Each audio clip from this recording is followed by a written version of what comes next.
Oke, Bapak Ibu, mohon saya mulai. Assalamualaikum warahmatullahi wabarakatuh. Waalaikumsalam warahmatullahi wabarakatuh. Yang terhormat Bapak Kepala SMK Musnadul Falah, Bapak Sugeng Respon, dan yang saya hormati Bapak Ibu Wakil Kepala Sekolah, Kepala Program, dan Bapak Ibu Guru Tenaga Pendidik SMK Musnadul Falah. Alhamdulillah Bapak Ibu, pada hari ini kita dapat berkumpul di ruang pertemuan ini dengan tujuan apa? Hari ini kita akan melakukan diskusi berkaitan dengan pemetaan ataupun identifikasi modal aset yang dimiliki sekolah. Seberapa penting sebenarnya kita mengetahui modal aset yang dimiliki sekolah? Jadi sebenarnya sangat penting sekali kita mengetahui ataupun mampu memetakan modal-modal yang ada di sekolah. Dengan tujuan setiap penyusunan program-program pengembangan sekolah itu didasarkan pada kekuatan kita, yaitu aset. Yang mana kalau dari akuntansi biasanya kita mengenal aset itu seperti apa? Menurut kira-kira kalau aset? Aset itu kalau di dalam akuntansi itu namanya kekayaan atau modal. Kekayaan atau modal. Jadi sama atau harta. Jadi sebenarnya sama. Dimanapun aset itu arti secara umumnya sama. Jadi harta, modal atau kekayaan. Nah, jenis modal itu yang Bapak Ibu di sini adalah yang dapat saya sampaikan, modal itu ada 7. Yang pertama adalah modal manusia, kemudian yang kedua adalah modal sosial, yang ketiga adalah modal fisik, yang keempat adalah modal politik, kemudian dilanjut modal agama dan budaya, modal lingkungan alam, dan modal finansial. Nah, dalam kesempatan kali ini, mari kita sama-sama berdiskusi terkait dengan modal-modal ataupun aset yang ada di sekolah, yang dimiliki sekolah. Dengan apa? Dengan tujuan supaya nanti program pembelajaran, program kita akan kita susun berdasarkan aset-aset yang kita punya. Kemudian kita menuju kepada modal yang pertama, itu adalah modal manusia. Modal manusia ini adalah orang-orang ataupun pihak-pihak yang mana sebenarnya dengan keberadaan pihak ini menjadi kekuatan sekolah, dapat dimanfaatkan oleh sekolah. Insya Allah ada sangat banyak sekali kalau di sini. Satu gambaran saja, misalnya dari kepala sekolah, kita memiliki kepala sekolah yang sudah melakukan diklat, yang sudah tersertifikasi diklat peningkatan kapabilitas KS dan manajerial. Itu juga merupakan salah satu aset dari modal manusia. Kemudian kalau dari Bapak Ibu lagi mungkin ada masukan terkait dengan modal manusia yang dimiliki oleh sekolah. Enggak? Alumni ya? Alumni seperti apa, Bu? Misal alumninya mempromosikan sekolah ya, misalnya juga ya, betul satu modal sekolah kita juga ya. Jadi alumni ataupun anak-anak yang sudah lulus di sekolah kemudian mereka bekerja di luar, mereka mempromosikan sekolah, itu juga salah satu modal sekolah juga, termasuk modal manusia. Kemudian dari tenaga pendidik dan pendidikannya mungkin dulu ada yang S2, ada yang S1, ada yang praktisi. Itu juga merupakan modal di sekolah. Kemudian lagi kalau dari tenaga pendidik, kira-kira apa kalau dari tenaga pendidiknya? Tenaga pendidiknya adalah memiliki keterampilan, teknisinya sudah memiliki keahlian di bidang IT seperti itu. Kemudian untuk murid itu juga sebenarnya adalah aset sekolah kita. Siswa-siswa yang berprestasi, betul, siswanya berprestasi, kemudian yang pernah ikut olimpiade yang mendapatkan prestasi yang lumayan bisa menjadikan aset. Jadi sebenarnya kita itu punya banyak sekali murid. Kalau kita bisa mengidentifikasi banyak sekali murid yang berprestasi baik akademik maupun non akademik, dari kemampuan bahasa Inggrisnya, kemudian dari keterampilan tarinya dan lain-lain.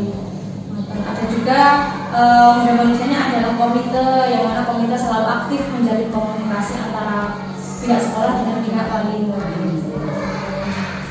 Dan kemudian terkait dengan keberadaan CGP pada saat ini, sekolah juga memiliki CGP yang semoga itu juga bisa menjadi aset yang dapat dimanfaatkan oleh sekolah.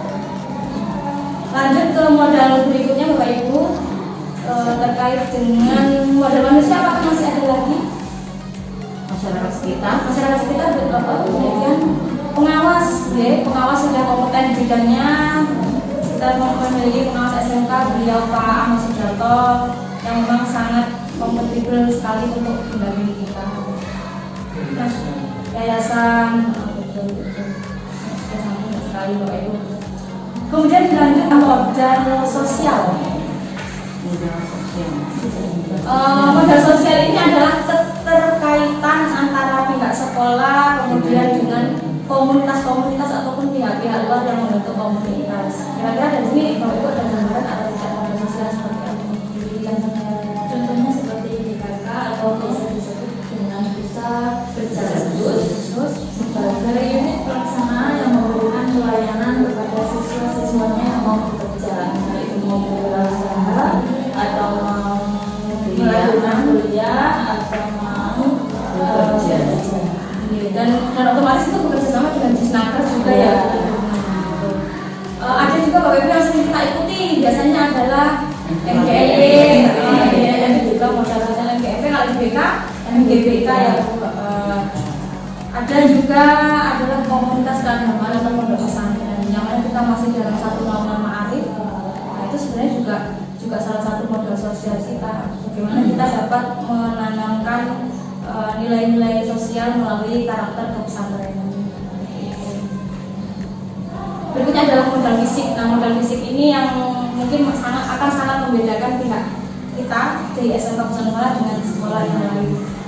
Untuk modal fisik kira-kira Bapak Ibu adakah apa yang kira-kira Bapak Ibu temukan, aset apa yang termasuk modal fisik di sekolah?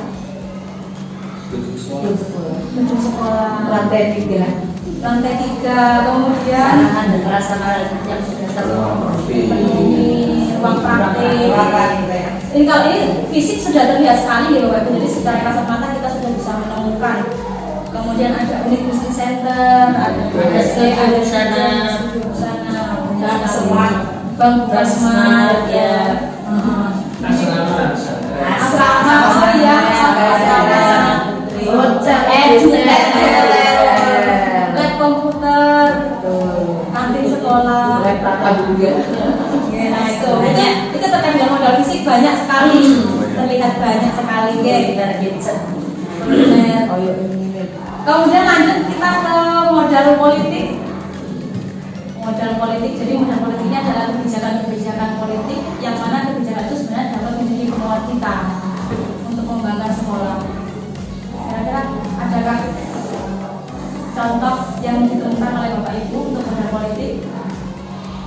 Kepala sekolah memberikan kebijakan terhadap para guru harus menyelesaikan RPP sesuai dengan deadline.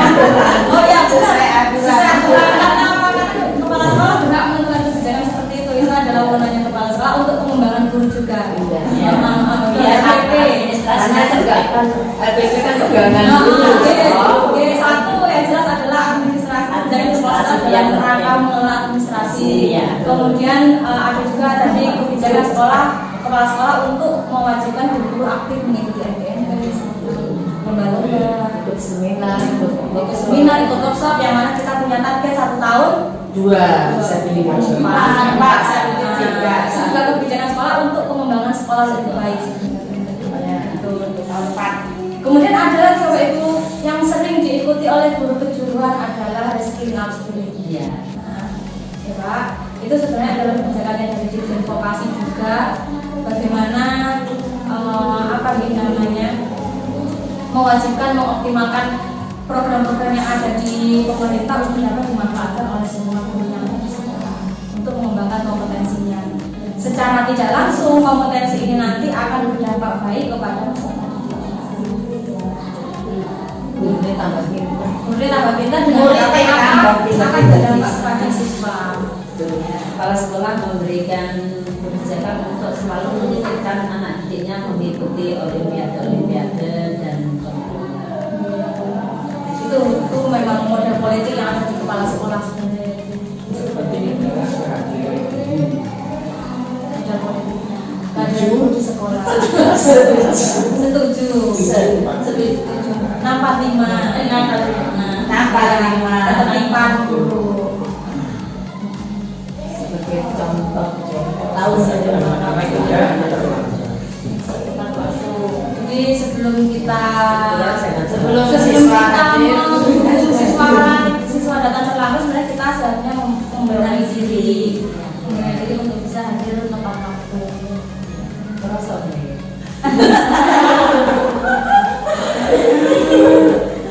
Oke, Anda yang merasa. lanjut kita ke modal agama dan budaya. Jadi modal agama dan budaya ini adalah kekuatan agama, kekuatan budaya di sekitar yang bisa kita jadikan aset untuk lingkungan di sekolah. Contohnya seperti apa Bapak Ibu? Kira-kira ada yang punya gambaran terkait dengan modal agama dan budaya? Jadi nggak usah Budaya untuk selalu sadar, saling melihat.